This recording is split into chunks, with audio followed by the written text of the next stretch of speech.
I am back, and this lesson is going to be about trigonometric substitution. This lesson is going to require a lot from you, okay? It's going to test your endurance. Okay. So trigonometric substitution. Again, so much of what we will do in integral calculus is to lay down the techniques of getting the integral. You're going to do trigonometric substitution whenever you see this following integrand, or when your functions are going to take this form, okay? The square root of a squared minus x squared, square root of a squared plus x squared, square root of x squared minus a squared. And this forms is a member of a family. It's not a big family. It's a small family of equations that arise as a result of your Pythagorean identity. Okay? So you can recall your Pythagorean identity. Okay? You have the hypotenuse. It is equal to, or the square of the hypotenuse is equal to this, a squared plus b squared. This Pythagorean identity gives birth to sons and daughters, and these are the sons and daughters. Okay, so look at that. They look pretty much like this. Okay, so whenever you see this, the ideas or the body of knowledge that is behind this is going to be the Pythagorean identity. And of course, you know that when you have the Pythagorean identity, you should have your right triangle. Now, where does the trigonometric substitution come in? Oh, by the way, I am using u here. So x here, okay, will take the place of u. Okay, I cut this from my old PDF files, and it's not easy to do a new set of pictures for a slide presentation. So I just cut and paste these pictures. I took it from my old PDF files. So this is where your trigonometric substitution will come in. Okay, so imagine this to be your right triangle. A is your hypotenuse, and U is one leg of your right triangle. And so solving for the other leg, that means this one is going to be the square root of the square of the hypotenuse minus u squared. Okay? Now, this is where the trigonometric substitution will come in. If this is your acute angle, theta, you know from your basic trigonometric ratios, sine of theta is equal to u over a. Okay? So u here is our x. Okay? U here is our x. And then from there, it means that u is equal to a times sine theta. Okay? Now that is where you are seeing now the trigonometric substitution, because this x here is going to be replaced by a times sine of theta. Next, you will now replace u here. Okay, so this is our u. Okay, you will replace that by a times sine theta. You factor out a squared, you get the square root of a squared, and this is the result. A times the square root of 1 minus the square of sine theta. Now, so right away, you can now see what's going to happen when you have functions whose form is something like this. It will be replaced by a function such as this. Okay? This is another right triangle, but this time, okay, the legs are u and a. And of course, this is the length of your hypotenuse. Now let us solve for tangent of theta. What is tangent theta? It's u over a. U is equal to a times tangent of theta. Okay? So u here is going to be replaced by this. That is where the substitution will come in. This one is going to be replaced by this. It's going to take this form, the square root of a squared plus a squared times the square of tangent, and this is what's left of your function. This is another configuration of your right triangle. U is the hypotenuse, A is the leg, and this one is going to be the length of the other leg. What is cosine of theta? Cosine of theta is A over U. U is equal to A over cosine of theta, and you know that this one can be written as A times secant of theta. Okay? This is where your substitution will come in. So this one, whenever you see this in your integrand, okay, so that is what you call it, the function between the integral sign and dx, that's the integrand.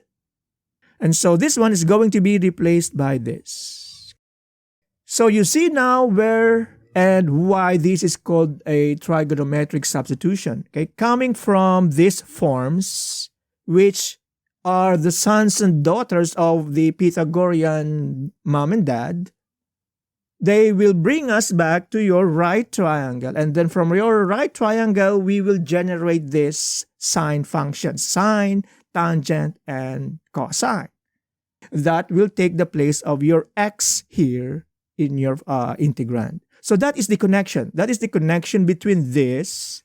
From this, you go to the Pythagorean identity, you go to the right triangle, and then you produce the sine functions and tangent, and then you make the substitution. I'm telling you, this lesson is going to take a lot from you. So these are the substitutions. Okay, when you see this, okay, when you see this, these are the corresponding substitutions. And now we have these restrictions. Don't worry, I will not put a trap so that you will fall into this trap. No, I will not do that. I must explain why do you have these restrictions. Because of the square root function. This is a square root function. And when you replace this by a times sine theta, when you replace this by a times secant theta, it's a square root function, and you know that the things inside the square root sign cannot be negative. And so that's the reason why you have this, why you have these restrictions outside this interval. Something's going to happen that is wrong with your square root function.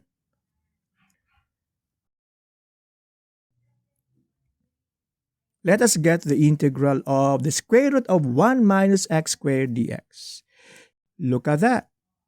We will replace x by, a here is 1. So we will replace x by 1 times sine of theta. Okay? Now, when you replace that by sine theta, you must replace also dx with something. So if x is sine theta, dx is cosine theta d theta. Okay? So you are now prepared to write the function in such a way it's now a function of theta. This is the trigonometric substitution that this technique is talking about. But you know that the square root of 1 minus the square of sine theta is just cosine. And look at that. The integral of the square of cosine of theta d theta. We already did this. This is among your power reduction formula. We already got the integral for that. Okay, and this is the result. All right. It's equal to 1/2 theta plus 1/4 times sine of 2 theta plus c.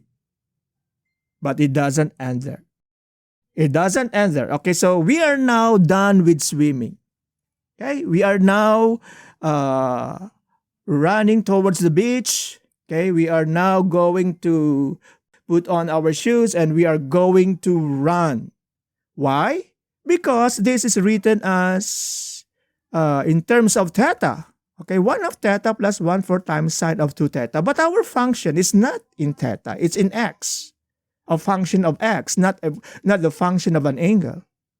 And so we will go back to x. Okay? Okay, so what is the value of x? Okay, look at this. From this, x is equal to sine theta, then theta, okay, theta here is equal to arcsine of x. Okay? All right. So right away, you know that you will replace this by arcsine of x. And this part of your antiderivative is going to be 1/2 times arcsine of x. Now, how about 1/4? Look at this. So we will replace this with a function that is a function of x.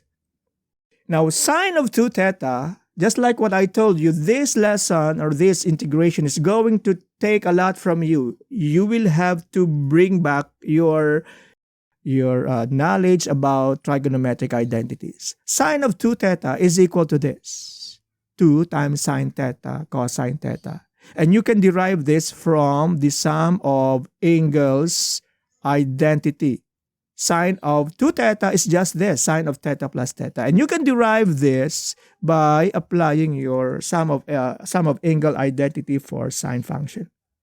Okay, so sine of 2 theta is equal to this 2, okay, times sine theta is x, okay, sine theta is x, and then what is cosine of theta?